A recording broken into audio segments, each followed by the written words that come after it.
Let's see this solve for x. This is solve for x, but you may notice that this is inequality. So far, you know how to solve a linear inequality and then also a quadratic inequality. But notice that this is a combination of exponential and then also a linear. This is a linear and then this one is exponential. So what I will do first is to say 2 to the exponent x is greater than 0 for x is an element of real number. What I'm actually saying is that for as long as I'm having a to the exponent x will always be positive.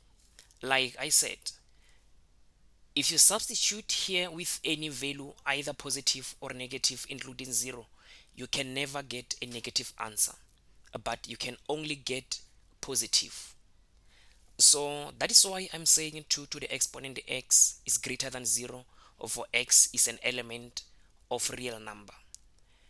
And then from there, I will say 3x plus 1 must be less than 0. I want you to notice that this is like you're having two functions. Let's say this is f at x, and then let's just say this is g at x, and then we say this is less than 0. We are actually saying we are multiplying f at x and then with g at x to get a negative answer. We know that the only time you multiply and then to get the negative answer, it means one must be positive and then the other one must be negative. So it means if this is positive, this must be negative. And then if this is negative, it means this must be positive. And then so far, we already explained that this part will always be positive because this is exponential. And then if this is positive, it means this one must always be negative because we said less than 0. This less than 0 means negative. And then from here, we can easily solve for x. So we can say 3x must be less than negative 1. You take this positive 1 to the right hand side and then it changes the sign. And then from there, you divide both sides by 3 to solve for x. So now it means x must be less than negative 1 over 3. And then this is our final answer. So it was very important for you to notice that there you are dealing with two different functions, the exponential and the linear. So the exponential will always be positive. Let's just say if this was 2 to the exponent x into 3x plus 1 and then let's say greater than 0. We say this will always be positive. So if we say this is 2 to the exponent x must be greater than 0, it means this part would be positive because when we say greater than 0 we means positive. So if this is positive, it means this must also be positive because positive times positive is positive.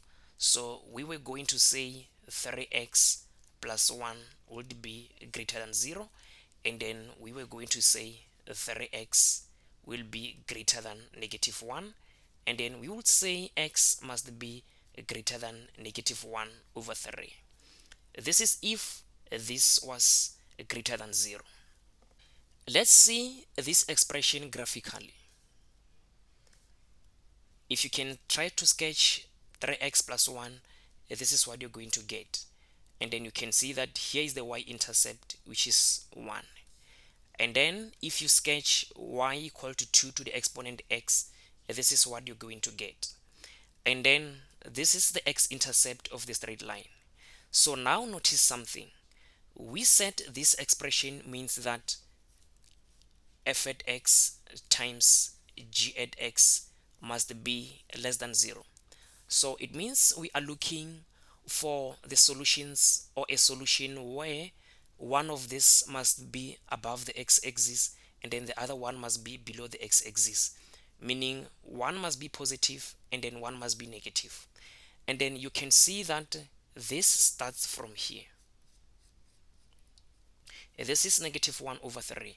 You can see that this graph is above the x-axis, and then this one is below the x-axis. It means this one is positive there, and then here it's negative. But going to the right hand side, you can see that everything is above the x-axis, meaning this is positive and positive. So this is true that the solution will be from negative 1 over 3 and then going to the left, because this is where y to the exponent 2x is above the x-axis and then this one is below the x-axis. So indeed this is positive and this is negative. So the answer must be x must be less than negative 1 over 3. So that's it for this problem.